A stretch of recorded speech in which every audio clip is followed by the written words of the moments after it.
ಧೈರ್ಯ ಇತ್ತಂದ್ರೆ ರೈತರ ಧೈರ್ಯ ಇತ್ತಂದ್ರೆ ಓಪನ್ ಆಗಿ ತೊಗೊಂಡು ಹೋಗ್ತಿದ್ರು. ಮತ್ತು ಇಷ್ಟು ನಾಲ್ಕು ತುಂಬಂಗೇ ಇಲ್ಲ.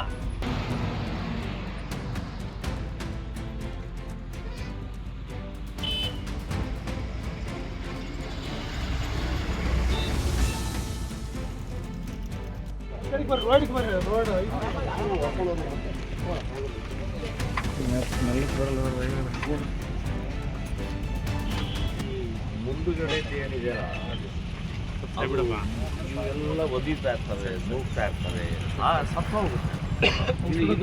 ಇದು ಅವ್ನು ಕರ್ರೆ ಅವನು ಯಾವ ರೈತರಿಗೆ ಅಂತ ಹೇಳ್ತಾರೆ, ರೈತರಿಗೆ ಏನಿದು ಮತ್ತು ಎಲ್ಲ ಟೋಟಲ್ ಪ್ಯಾಕ್ ಮಾಡಿದ್ದು. ನಮಗೆ ಸಂಶಯ ಬಂದಿದ್ದೇ ಪ್ಯಾಕ್ ಮಾಡಿದ್ದೇವೆ, ಏನು ಒಳಗಡೆ ಇದೆ ಅಂತ ನಾನೇ ನಿಲ್ಲಿಸಿ ಅಂತ ಹೇಳಿದೆ. ನಿಲ್ಲಿಸಿ ನೋಡಿದರೆ ಇಷ್ಟು ಪ್ಯಾಕ್ ಮಾಡ್ಕೊಂಡು ತೊಗೊಂಡು ಹೋಗ್ತಾರೆ.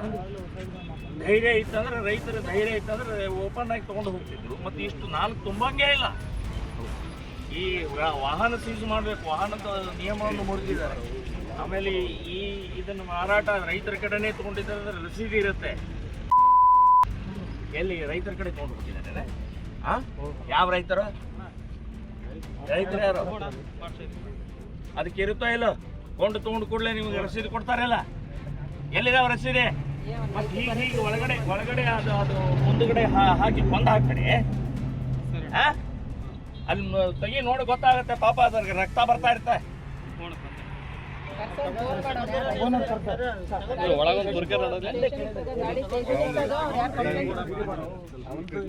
ಯಾವುದು